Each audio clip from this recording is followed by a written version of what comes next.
Alright. Now the sun comes out. Yep. Look at this. Look how beautiful it is.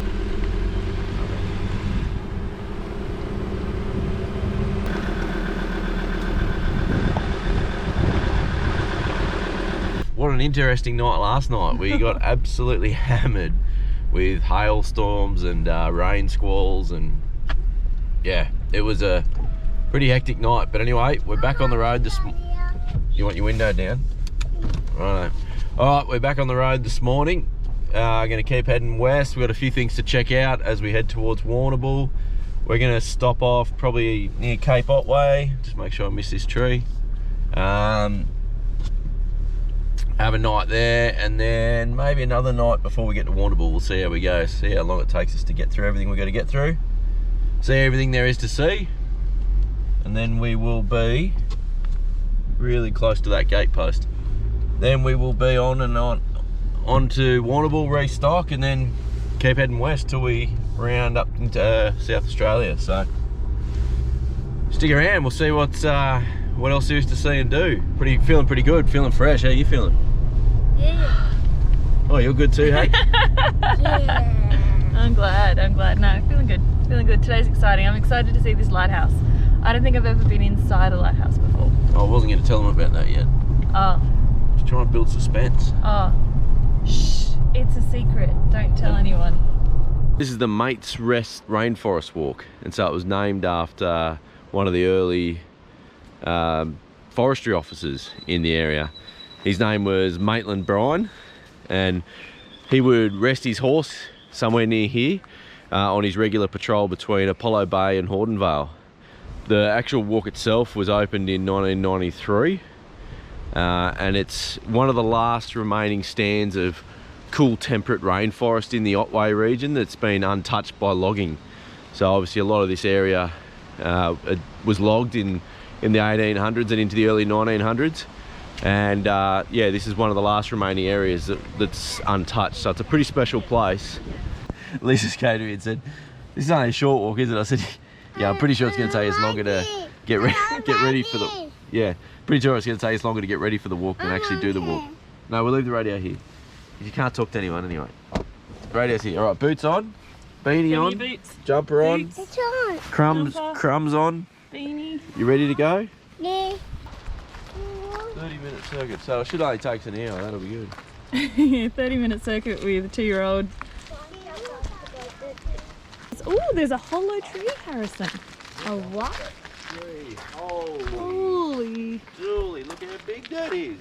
James, you go stand in front of that tree for everyone. You go stand in there. Turn around. Turn around. Show everyone how big it is. Holy smokes. That's a dinosaur tree.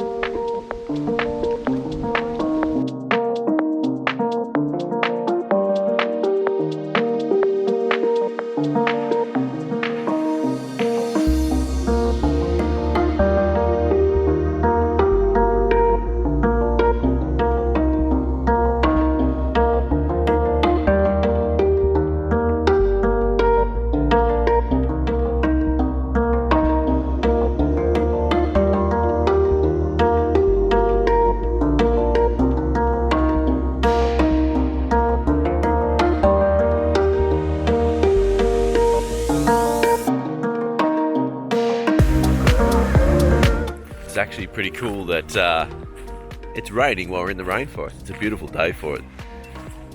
It's still fairly early in the morning, so there's still really nice light, and it's pretty cool. It's like stepping back in time. I reckon this forest is pretty well as it was when the dinosaurs were roaming the earth, which, yeah, I love this stuff. It's pretty cool.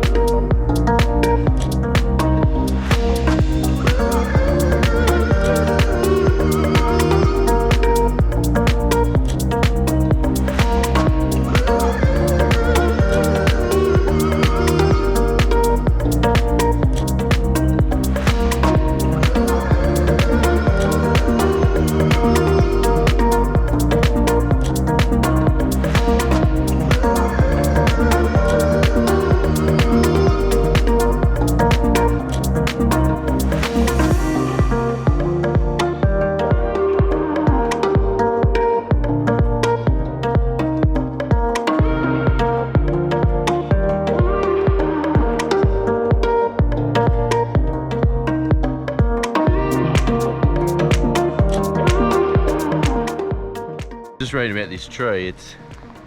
They reckon it's over 200 years old. It's a myrtle beech, and it's made up. They think it's made up of 2 or 3 different trees that have grown together, and it's so significant that it's on a national register of significant trees in Australia. So that's pretty cool. It's yeah, it's just the whole area. It literally feels like you're walking through a dinosaur rainforest. It's just awesome. I've never been in a lot of rainforests in my time, but I've never seen anything like this. I think it's pretty spectacular, pretty unique. The thing that surprised me is I didn't expect to see this in this area. I think the Great Ocean Road, I think of like just the ocean and the beaches and the coast. And yeah, when I think of amazing rainforests, I'm more thinking of like Tasmania and, you know, the like the Daintree sort of region. But this is just, it's really breathtaking. Yeah. These massive mountain ash that are all through here, and they're just staggeringly big. I mean, it's not going to do it justice on camera, but no, not at all. They're absolutely massive, but their trunk size in relation to their canopy just doesn't seem to be in proportion. Like, they don't have a very big canopy, not very big branches or anything like that. But they've just got these huge trunks. You can see why in the early days the settlers just picked them out. I mean, it's great timber as well, but you know, they can see why they picked them out to harvest, because there'd be a lot of timber in one of those. Just tree fern overload, isn't it? Like, apparently there's 2 different species of tree fern in here. I can't tell the difference between them, but I think the one grows much taller. But I've never seen tree ferns as big. Like, there's some that you'd struggle to get your arms around the trunk of. They're just, yeah, eat your heart out if you like tree ferns, eh? Is that how that, does that apply here? Is that an yeah, expression? absolutely. Like, here's an example of one of these mountain ash. I'll show you. Oh yeah, here we go. Like, the kids just walked into it. well, I can walk into it. Like, it's, holy smokes, look at that.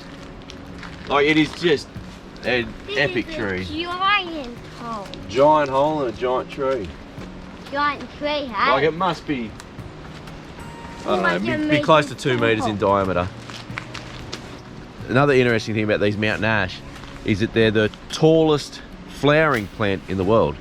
So, yeah, I don't know. It's like their claim to fame, I guess. I think if you watched the footage that we took in the Californian redwood forest, they're slightly bigger, but not by much. I mean, we're talking a few meters, and they're over 100 meters tall, the tallest specimens of these. So, really impressive trees, really, really impressive. I'm actually looking forward to getting over to see the karri trees in Western Australia. It's been a long time since I've been over there, but I know they rival these for monstrous trees. Look at you, Dale, with all your tree knowledge. It's almost like you had once had a degree in landscape and horticulture. It's like I'm a tree of knowledge, isn't it? Boy! Yeah, we've lost the kids. We stand around talking to you guys, and we lose our children quite regularly. But anyway, like, again, this is probably not going to do it justice on camera, but no. That is a stonker of a tree. And look at that yellow. See that yellow? Yeah. That's the nice yellow that I like. Just about there. I don't know how well you can see it, but yeah, just monstrous trees. Anyway, you probably that's probably enough footage and chit chat about me telling you about how much I love big trees. But they're living giants, like they're living dinosaurs themselves. You know, these things have been around for hundreds, if not thousands, of years, and I don't know. It's like stepping back in time. I love it. I love it. Tell me there's a better way to start your Sunday morning than walking through the rainforest like this. I mean, I get, you know, beaches are nice and all of that, but this is special. This is unique, you know. Like, I would take a rainforest over a beach anyway. Yeah, we're bush people more than beach, but we'll still see plenty of the coastline. Don't you worry about that. Don't you worry about that.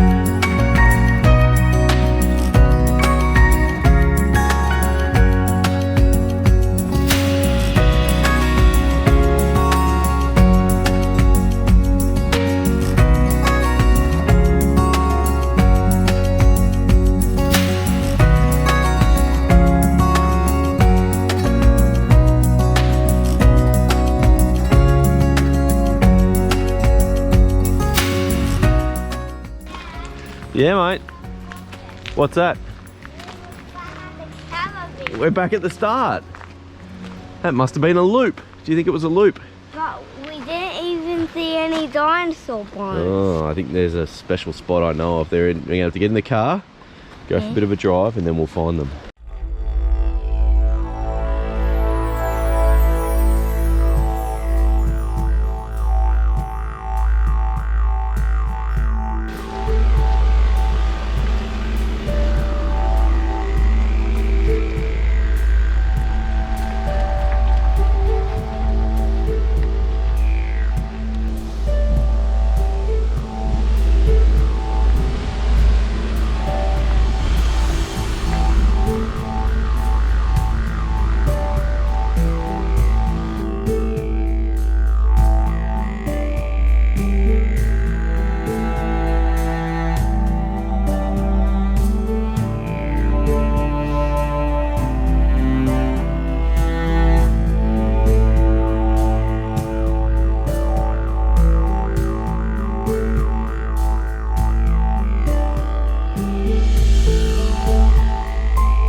Last night we camped in at Aire River.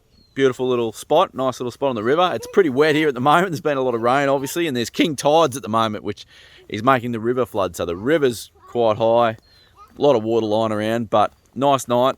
Got a bit more rain last night. I think we're going to have another week of it still. So we're just getting used to the idea that we're going to have rain.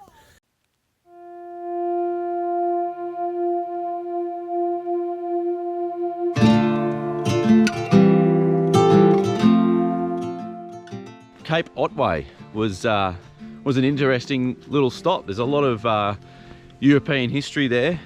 There's two main things going on right down at the Cape at Cape Otway. One is the telegraph station, and the other is of course the lighthouse. Now the lighthouse was built first in the early 1800s, and it was actually the second lighthouse to ever be built in Australia, and it's the oldest lighthouse in Australia that's still standing. The construction of the lighthouse itself was interesting. I find it interesting anyway that even though so much has changed since those times, in a way so little has changed as well. So tenders were put out for the construction of the lighthouse, and the tender that was accepted was the cheapest quote. Funny that the government would pick the cheapest quote for the construction. Now the quote at the time was just under £2,000. It was £1,995. They set up a quarry to quarry the sandstone, and they began to lay the foundations. Now, coming from a construction background myself, I found the next bit pretty interesting, because in a way, nothing's really changed here either. The government inspector came out to inspect the foundations for the lighthouse and condemned the foundations. They weren't up to scratch, they weren't up to standard. And then over time, this same contractor had problems with staff. His labourers were complaining of poor living conditions, poor working conditions, and the whole construction project basically fell apart. Now, the government then stepped in and sacked the contractor and took over construction themselves, and it was actually the inspector who condemned the foundations who was given the job to oversee the construction of the lighthouse. Now, the lighthouse was eventually completed, obviously, and it ended up the cost blowing out to over double what the original quote was for. It was in the order of £4,500. I mean, I'm sure you can see the similarities between construction projects of today and government projects in particular, and the construction of the lighthouse back in the 1800s.